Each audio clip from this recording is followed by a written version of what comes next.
Bien, hoy iniciamos nuestra tercera unidad de competencia. Vamos a entrar a compuestos químicos sin mayor preámbulo. Ya sabemos cómo estructurar un compuesto, su estructura de Lewis, las propiedades, los electrones que se comparten, los tipos de enlaces que se forman. Y, y de alguna forma pues ya podemos empezar a trabajar sobre la nomenclatura. La nomenclatura de los compuestos. Como les comentaba, existen millones de compuestos químicos en el mundo. Bueno, no en el mundo, en el universo, no, donde quiera está la química y los compuestos. No nos los podemos aprender todos, es imposible. Pero sí podemos agruparlos por sus propiedades, por sus características, conocer estas propiedades, conocer cómo se estructuran, cuáles son las reglas para que se formen en función de sus elementos químicos que tienen. Y recuerden que ya sabemos que si son metales, que si son no metales, que si forman iones, que si forman cationes. Lo que estuvimos trabajando con la tabla periódica, las propiedades de la tabla periódica. Todo eso nos va a ayudar para conocer en forma muy general la nomenclatura de los compuestos, no en sí los nombres de todos, pero sí los más conocidos y cómo se estructuran y poder nosotros formular un compuesto X con ciertas características y saber cómo podemos armarlo y luego hacer un análisis y decir este compuesto existe o no existe. O sea, es toda una mecánica muy útil. Eso sí, pues hay que memorizar, ¿sí? Recuerden que comentamos es como el idioma inglés, ¿no? Hay que memorizar las propiedades, las características lingüísticas, los verbos, la estructura de la gramática, y de esta forma aprendemos a hablar otro idioma. Si no hacemos eso, pues nunca, ¿no? Así por obra del Espíritu Santo, está complicado que suceda.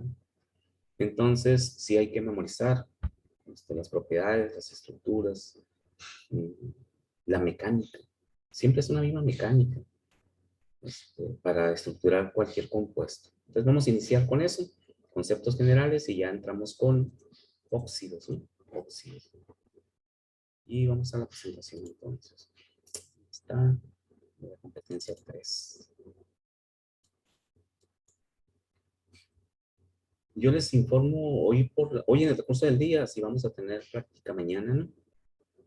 Ya si la otra semana vamos a tener práctica en laboratorio, pues ya haríamos las prácticas que fueran, de hecho nos están diciendo que hagamos 4 o 5 prácticas en cada laboratorio, las más importantes, ¿no?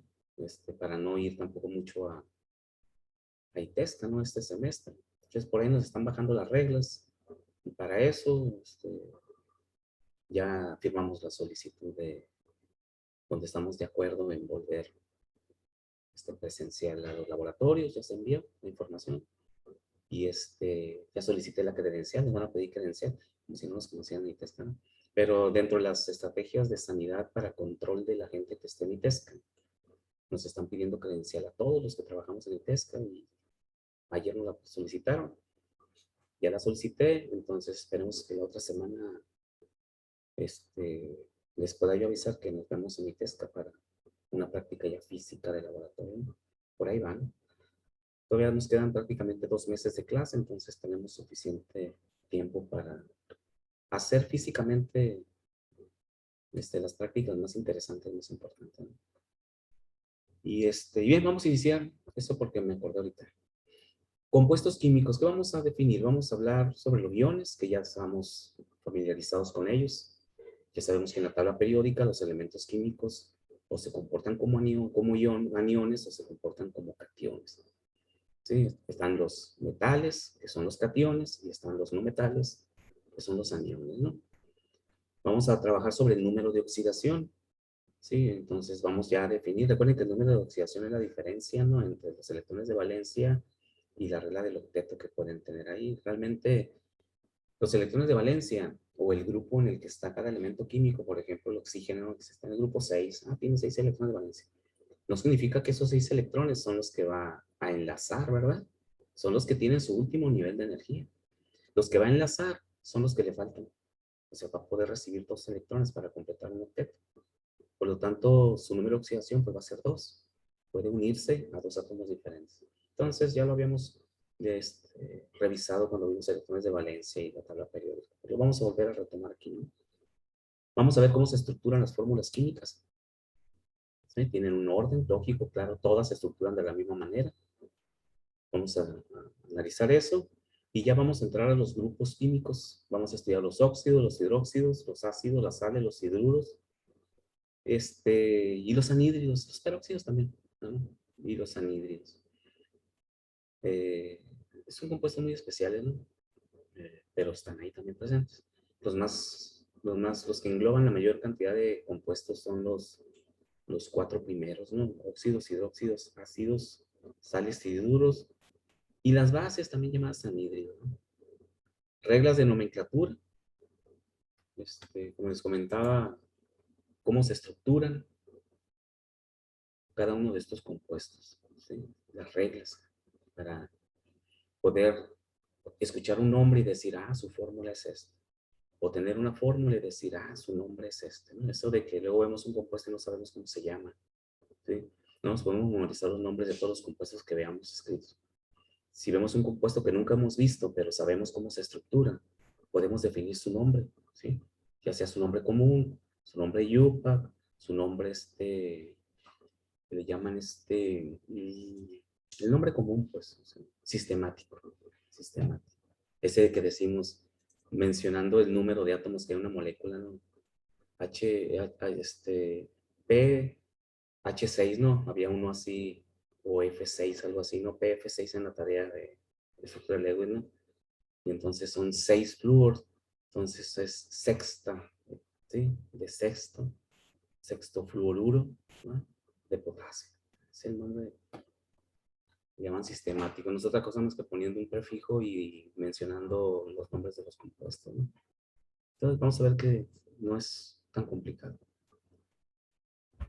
Entonces vamos primeramente a recordar, definir nuevamente lo que son las moléculas y los iones, ¿no? Entonces, pues las moléculas, dice, una molécula es un agregado de por lo menos dos átomos en una colocación definida que se mantienen unidos a través de fuerzas químicas, también llamadas enlaces químicos.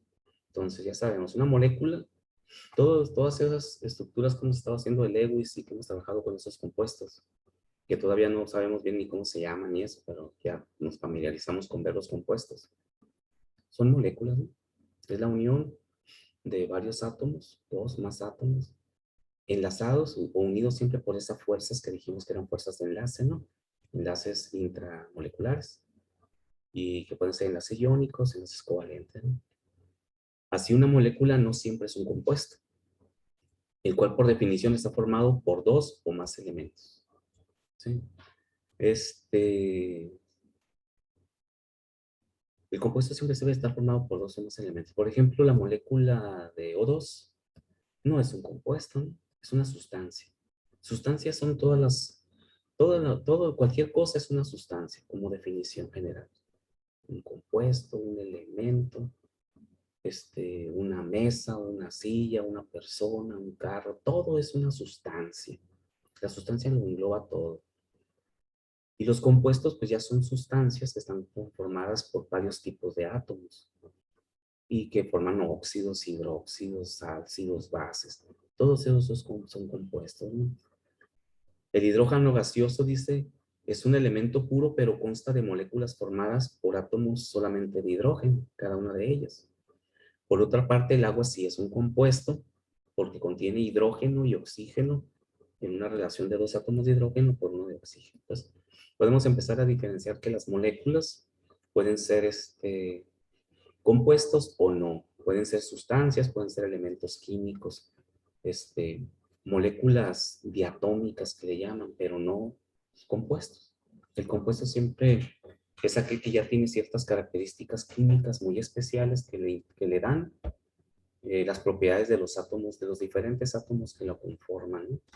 Por eso el agua es un compuesto. En otras palabras, la molécula de hidrógeno gaseoso, si yo tengo un hidrógeno y tengo dos hidrógenos, sigue siendo la misma sustancia, sigue siendo hidrógeno. Las mismas propiedades tiene el hidrógeno solito que una molécula de H2. mientras que el agua no. El hidrógeno tiene unas propiedades, el oxígeno tiene otras propiedades diferentes, y cuando se unen forman una sustancia con propiedades todavía diferentes también. Ni las del hidrógeno ni las del oxígeno, sino todo lo contrario. Entonces, ahí es donde entendemos por qué se denominan compuestos, ¿no? Los iones, ya revisamos que son los iones. Todos los elementos químicos de la tabla periódica se pueden convertir en iones. Un ion es un elemento químico o también un radical, una estructura, una molécula que también puede ser en forma de ion. Ya los estuvimos viendo en la estructura de Lewis, ¿no? Que decíamos que ciertos compuestos tienen el -1 o el +1 y son moléculas, ¿sí? Como pequeños compuestos, no son radicales y también son iones, ¿no? Entonces, dependiendo de la carga, mientras no sea neutro una sustancia, un compuesto, un elemento químico, mientras no sea neutro, es un ion, ¿sí? Ya sea positivo o negativo, ¿no? Así tenemos, dice, y sabemos que es por la ganancia o la pérdida de electrones. Todos los elementos químicos metálicos, desde los alcalinos, alcalinotérreos y metales de transición, forman cationes, forman iones positivos. ¿Por qué? Porque van a ceder siempre sus electrones que tienen libres, ¿no? Que no están, ¿cómo le llaman? Que no están unidos, pues, están libres en su último nivel de energía. Se me fue la palabrita. Y los no metales, que son los menos acá al lado derecho, esos siempre forman iones negativos, porque siempre van a ganar electrones, ¿no? Recuerden que tienen más electrones en su último nivel de energía y nunca los van a perder, y lo que van a ganar. Así, por ejemplo, tenemos aquí el átomo de sodio que tiene 11 electrones, el número atómico es 11, ¿no? Y como siempre va a perder electrones, pues al perder un electrón y quedarse con 10, se vuelve un ion positivo. Y esa carga positiva es porque tiene un protón de más, que no debería ser así, ¿no? Nunca tiene un protón de más. Siempre ha tenido los protones que tiene, ¿no? Lo que pasa es que tiene un electrón menos, ¿no? Y eso hace que tenga una carga sobrante positiva y por eso es un cation. Y lo contrario ocurre con los iones negativos, con el cloro, que sabemos que está en el grupo 7, ¿no? Le falta un electrón en su último nivel de energía, entonces va a ganar un electrón. Tiene 17 electrones, va a ganar uno, se va a quedar como un ion negativo. Eso ya lo hemos revisado mucho, ¿no? En la tabla periódica, ¿no? Dice que el cloruro de sodio, ya la unión de un cation como el sodio, que va a ceder su electrón, y el cloro que va a ganar ese electrón, pues forman un compuesto común llamado sal de mesa, ¿no? Puro sodio. Y sabemos que como está formado por iones y forman un enlace iónico, pues es un compuesto iónico. Y ya sabemos que con el número, la diferencia de electronegatividades, podemos determinar qué tipo de enlace tiene una molécula, un compuesto, y ese compuesto pues tiene ese carácter, ¿no? Si es un compuesto iónico porque está formado por enlaces iónicos, o es un compuesto covalente porque está formado por enlaces covalentes. Dice un átomo puede perder o ganar más de un electrón, entonces no hay iones nada más de -1 o +1. Hay iones o hay elementos químicos que trabajan con diferentes números de oxidación y por lo tanto pues pueden tener +2, o sea, perder 2 electrones, +1, +3, incluso +4. Hay átomos que pueden perder hasta 4 electrones, pero son átomos muy grandes, con mucha densidad electrónica, y eso hace que sus electrones más alejados no estén tan atraídos por el núcleo y puede hacer más combinaciones y perder 3, 4 electrones. No es lo mismo que el sodio que tiene 11 electrones y harta 3 electrones, nunca los va a perder porque pues, tiene bien poquitos. Perdería que 20% de su masa electrónica. Ahí no es posible, pero un átomo que tiene 80 electrones girando a su alrededor, si pierde 4, pues están tan alejados que no los jala con tanta fuerza y los puede perder. El hecho de que tengan un determinado número de oxidación, es decir, el número de electrones que pueden perder o ganar, depende mucho también del tamaño del átomo, ¿no? De la densidad electrónica. Entonces dice, como ejemplos de iones formados por la pérdida o ganancia de más de un electrón, están el magnesio, que pierde 2 electrones, el fierro, que pierde 3 electrones, el azufre, que gana 2 electrones, menos 2, y el nitrógeno, que puede ganar 2 electrones, 3 electrones, con quedarse con carga de menos 3. Recuerden que tiene 5, ¿no? En el grupo 5 tiene 5 electrones en su último nivel de energía. Para completar el octeto le faltan 3, por lo tanto puede ganar hasta 3 electrones. Estos iones dice lo mismo que los iones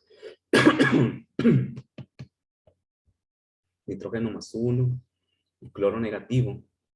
Reciben el nombre de iones monoatómicos, porque contienen solamente un átomo. Entonces hay iones monoatómicos como el cloro, el sodio, todos los elementos químicos de la tabla periódica forman iones monoatómicos, ya sean positivos o negativos.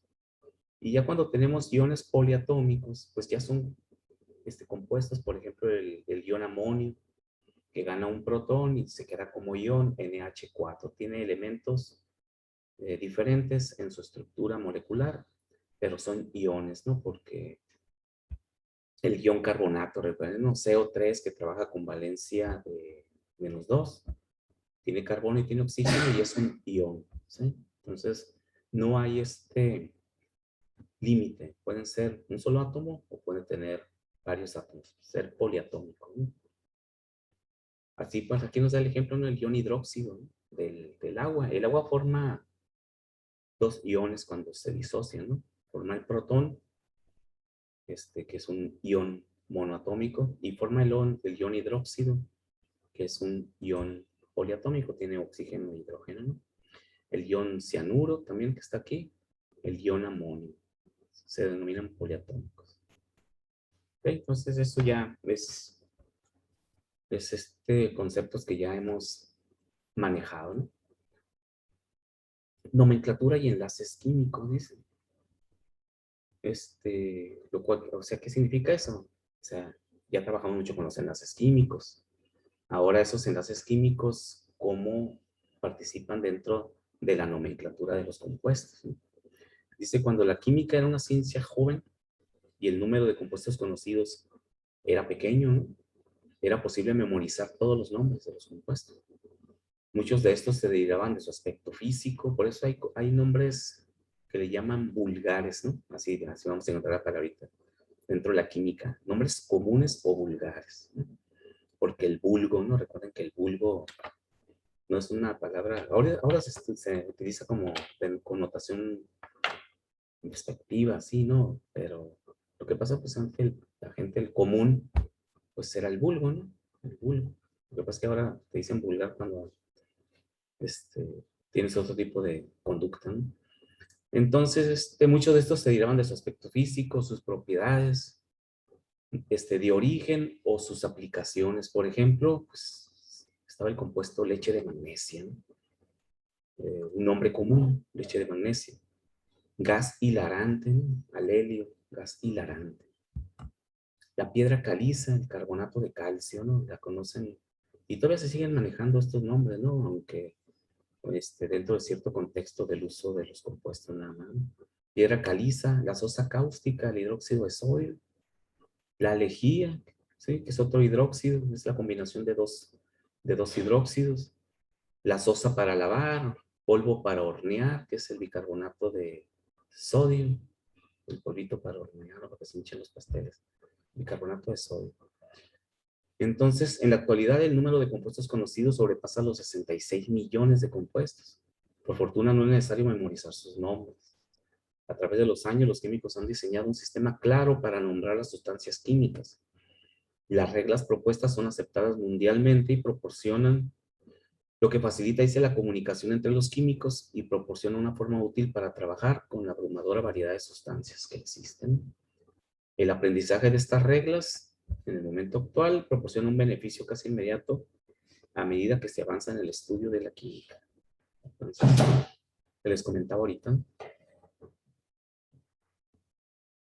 Entonces dice, antes de iniciar con la nomenclatura, vamos a diferenciar dos tipos de compuestos, ¿no? Ya los hemos mencionado también, ¿no? Cuando les hago referencia a sus fundamentos de química orgánica que van a llevar. Entonces tenemos dice, para organizar y simplificar el estudio de las nomenclaturas, los compuestos inorgánicos se dividen en 4 categorías. Compuestos iónicos, compuestos moleculares, ácidos, bases e hidratos. Estos son los compuestos inorgánicos. Y los compuestos orgánicos, aquí no tengo su descripción de todos ellos porque lo van a estudiar en fundamentos de orgánica. Entonces hay dos tipos de compuestos generales, orgánicos e inorgánicos. Los orgánicos, dice, contienen carbono, comúnmente combinado con elementos como el hidrógeno, oxígeno, nitrógeno y azufre, formando esos compuestos especiales que no estudiamos aquí, como las aminas, las amidas, los alcoholes, todos esos compuestos que se nombran compuestos orgánicos porque contienen estos elementos y tienen ciertas propiedades especiales que están relacionadas siempre con la vida, con las sustancias orgánicas, ¿no? Las sustancias vivas. Se requieren de estas moléculas especiales para poder vivir, ¿no? Para que crezcan, se reproduzcan. Entonces, por eso se llama química orgánica, ¿no? Claro que está formada también por moléculas que al final de cuentas son átomos o elementos inorgánicos. Todo de lo inorgánico nace lo orgánico. Así es la vida. Entonces nosotros vamos a estudiar esto, compuestos iónicos moleculares y todos los diferentes compuestos que mencionamos ahorita, ¿no? Principalmente ácidos, bases, hidratos, hidróxidos, peróxidos, anhídridos, sales y todas esas, ¿no? Entonces, como vamos a trabajar con nomenclatura, la nomenclatura siempre implica fórmulas químicas, ¿no? ¿Qué son las fórmulas químicas? ¿No? Ya sabemos también, pero vamos a ver que tiene sus particularidades, ¿no? Los químicos, bueno, utilizamos fórmulas químicas para expresar la composición de las moléculas y los compuestos iónicos por medio de símbolos. Entonces, una fórmula química no es otra cosa más que la agrupación de diferentes símbolos que se denominan símbolos químicos. ¿Okay? ¿Los símbolos cuáles son? Pues los símbolos de todos los elementos de la tabla periódica. Esos son los símbolos con los que vamos a integrar las fórmulas químicas. Dice que la composición significa no solamente los elementos presentes, sino también la proporción en la cual se combinan los átomos. Entonces, ¿cuáles son los símbolos que forman la molécula de agua? HO, ¿no? Pero no nada más HO, sino que también la fórmula tiene una composición. Hay que indicar con subíndices el número de átomos que integran esa fórmula. Y ya le ponemos H2O. Entonces, las fórmulas están integradas por símbolos y por números o subíndices numéricos, ¿no? Incluso también subíndices en forma de letras, ¿no? No nada más números. Por ejemplo, podemos poner H2O y por un subíndice que diga entre corchetitos líquido. Es decir, que tenemos agua en estado líquido como subíndice. Y también forma parte de la expresión de la simbólica de la fórmula, ¿no? De este agua, ¿no? Desde este punto, dice, se consideran dos tipos de fórmulas moleculares y fórmulas empíricas. Y hay una diferencia estructural entre los dos. Una fórmula molecular, dice, indica el número exacto de átomos. H2O es la fórmula molecular del agua, ¿no? De cada elemento que están presentes en la unidad más pequeña de esa sustancia. Entonces, un compuesto también sabemos que siempre es la expresión mínima de una sustancia, ¿no? O sea, no es lo mismo decir, por ejemplo, 2H2O. Ese 2 me dice que son dos moléculas.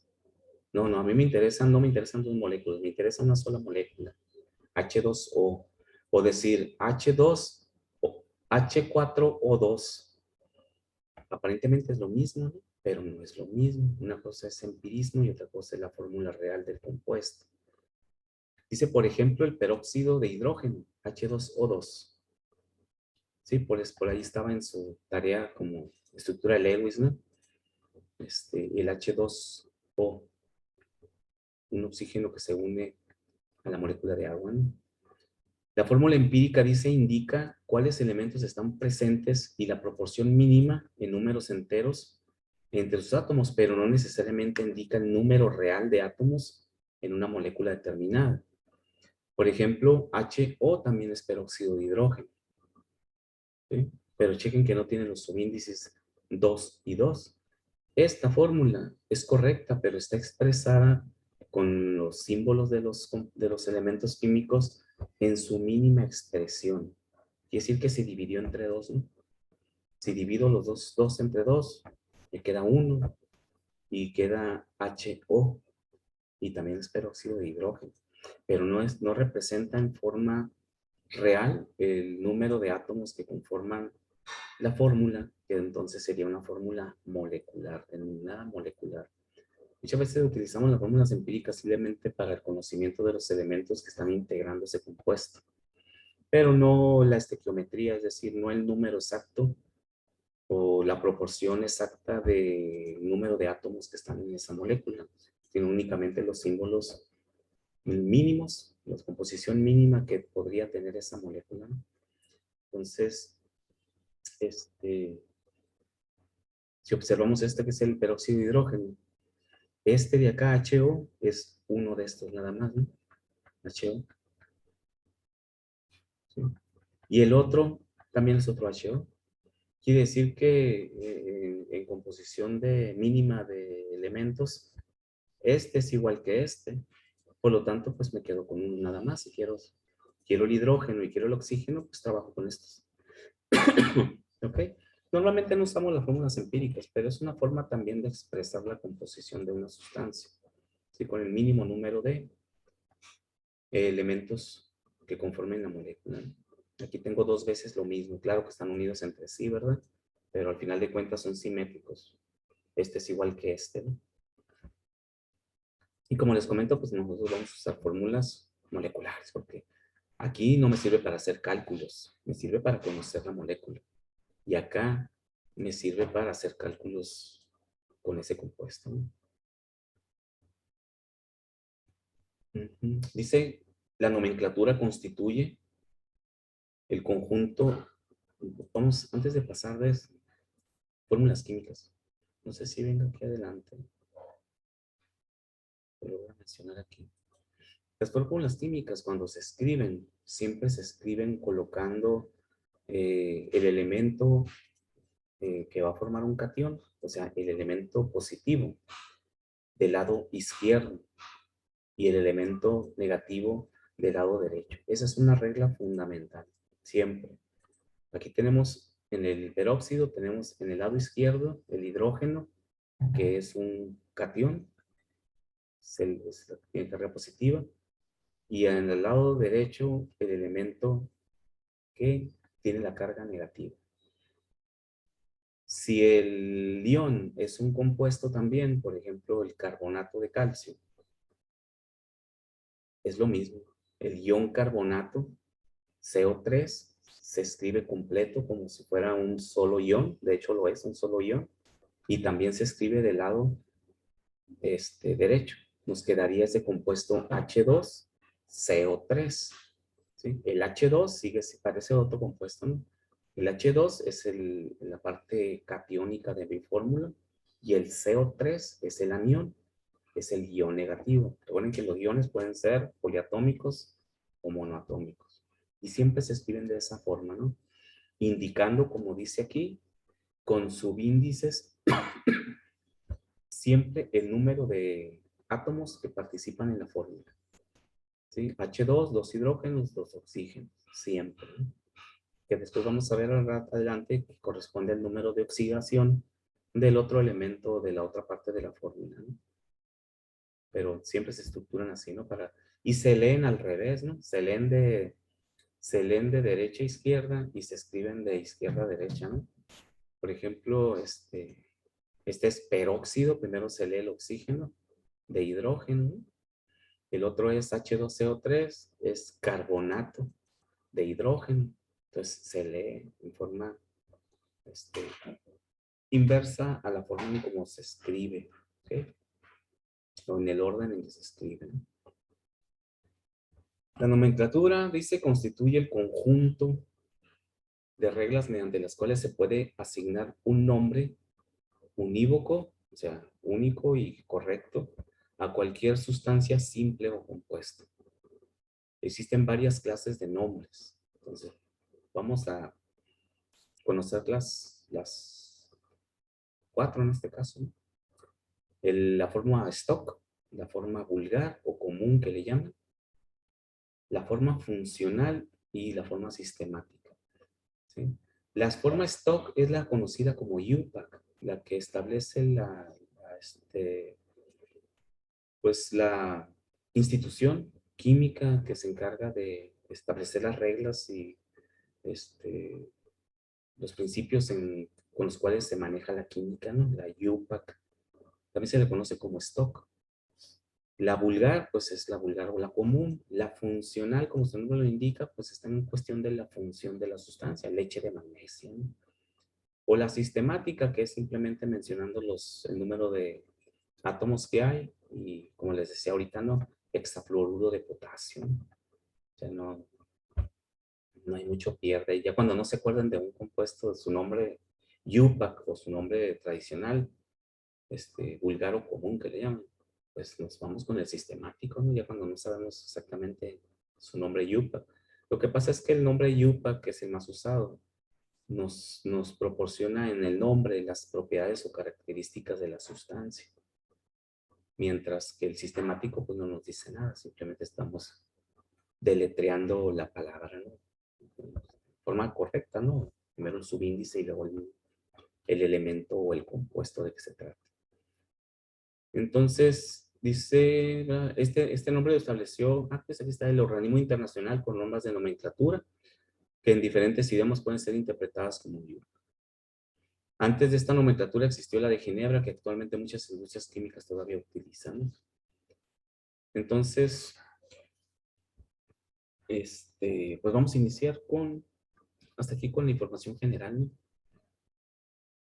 Iniciaríamos con los óxidos. ¿Por qué iniciamos con los óxidos? Porque,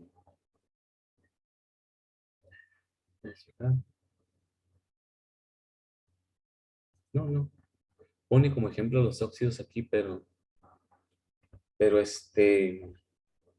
únicamente como un ejemplo de cómo se estructura la yupa, ¿no? Pensé que ya entrábamos directamente a los óxidos. ¿Qué dice aquí? Cuando el magnesio se quema en el aire, forma óxido de magnesio y nitruro de magnesio. De hecho, esa práctica la hacemos en laboratorio, ¿no? Esperemos que la podamos hacer. Por ejemplo, dice, lo que sigue aquí es un ejemplo de cada uno de los diferentes nombres, ¿no? Y después ya entramos directamente a estructurar óxidos. Los óxidos, dice, por ejemplo, las reglas UPAC para los óxidos. Primeramente nos dice que los óxidos de metales con número de oxidación fijo se nombran primero con la palabra óxido de, seguido del nombre del metal. Eso ya lo sabemos. Cualquier óxido que queramos mencionar es óxido de sodio, óxido de magnesio, como en este caso. Pero dice con número de oxidación fijo. Quiere decir que nada más tienen un solo número de oxidación. Si el magnesio trabaja con +2 y quiero mencionar su nombre, pues va a ser óxido de magnesio, porque no hay otro. Si es sodio, óxido de sodio. Pero si tenemos que es óxido de plomo, por ejemplo, que trabaja con +2 y +4, entonces ya no puedo decir óxido de plomo y dejarlo ahí nada más. Porque entonces preguntaríamos, ¿pero de qué plomo? ¿Del +2 o del +4? Entonces, para eso la UPAC establece que hay que colocar un paréntesis con el número que indique el número de oxidación con el que está trabajando el catión. Siempre es el catión, porque es óxido de. Y así es para todas las estructuras químicas, ¿no? Anhídrido de, ácido de, o sea, todo es así, ¿no? Los óxidos de metales con número de oxidación variable se mencionan con la palabra óxido de seguido del metal, indicando con número romano el número de oxidación con el que está trabajando el metal. Así, por ejemplo, tenemos que este sería óxido de arsénico, pero el arsénico trabaja con varias valencias. Aquí está trabajando con 3 y se coloca el símbolo número 3 por fuera. Sigue siendo óxido de arsénico, pero 3. Y esa es la estructura que le da la UPAC en este punto, ¿no? Ahora, ¿cómo sabemos, en una fórmula química, cómo sabemos con qué número de oxidación está trabajando cada uno de los elementos o los iones que forman la molécula? Recuerden que el ion puede ser poliatómico o monoatómico, ¿no? El subíndice me lo indica. El subíndice que tiene cada elemento químico corresponde al número de oxidación de la otra parte de la molécula. Es decir, que si yo regreso los subíndices cruzándolos, este 3 se lo coloco al arsénico, lo regreso, y este 2 se lo coloco al oxígeno y lo coloco arriba. Y al número 2 lo pongo negativo porque como yo sé que el oxígeno está en el lado derecho, es el anión, entonces va a ser -2. Entonces, así sabemos con qué número de oxidación trabaja cada elemento químico cuando ya tengo la fórmula como en este caso, ¿no? El arsénico está trabajando con +3 y el oxígeno está trabajando con -2. Por esa razón digo óxido de arsénico y como es 3, coloco el 3 aquí. ¿Okay? De esa forma sabemos. Siempre hay que regresar los subíndices para saber el número de oxidación de cada parte, la parte positiva y la parte negativa de una molécula. Entonces, lo mismo ocurre cuando queremos estructurar la molécula. Si nos dicen, escribe la fórmula del óxido de arsénico 3, ¿verdad? Entonces, en nuestra mente decimos óxido de arsénico 3. El arsénico es el catión AS, ¿no? Lo coloco primero. El óxido es el oxígeno, ASO. Ahora, ¿con qué número de oxidación están trabajando? El oxígeno siempre trabaja con -2. Si ustedes lo buscan ahí, dice -2. Le coloco el -2. El arsénico me dice el nombre UPAC que lo trabaje con el número de oxidación 3, +3. Cruzo los subíndices y llego a la estructura que está ahí, ¿verdad?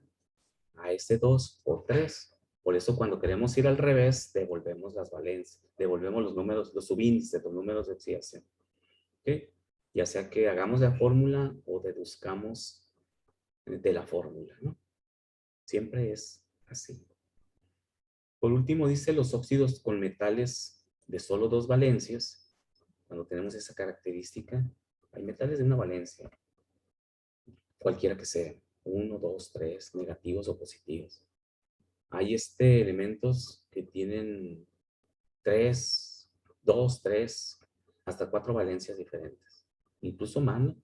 Hay unos que tienen hasta 7 valencias, ¿de acuerdo? O números de oxidación, pues. Pero cuando el elemento trabaje exclusivamente con 2, tenemos 2 terminaciones interesantes, ¿no? Dice los óxidos con metales de solo 2 valencias, que tenga, no sé, 1 y 2, trabaja con 1 y 2. Terminación oso para la valencia menor. Aquí está contrario, ¿no? Dice, uno siempre ubica el oso con el grande, ¿no?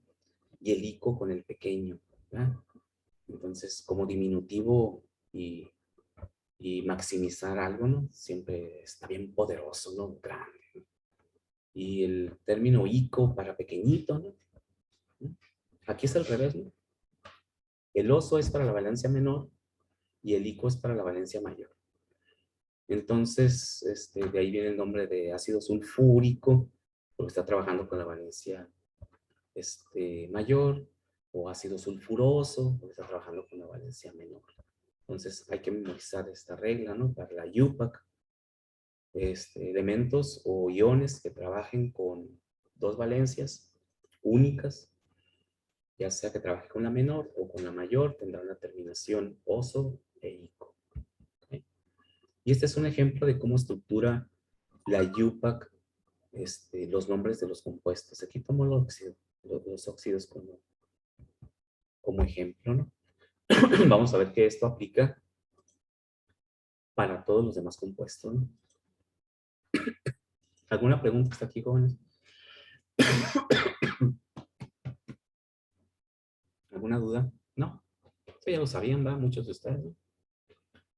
Ese famoso perico y peroso y ese rollo que luego nos enredaba tanto en la prepa y en la secundaria, ¿no?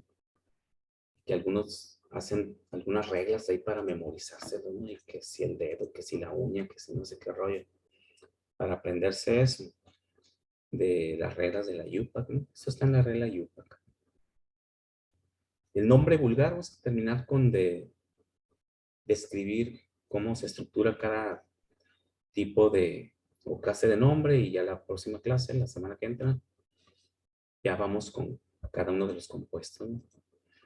El nombre vulgar, pues sabemos que es el nombre común. Dice, también existen compuestos cuyos nombres no siempre, bueno, no siguen las reglas de ninguno de los dos sistemas. O sea, estos se conocen como triviales o vulgares, comunes también, ¿verdad? Por ejemplo, agua. Fíjense, agua. En lugar de decir, dame un vaso de H2O, ¿verdad?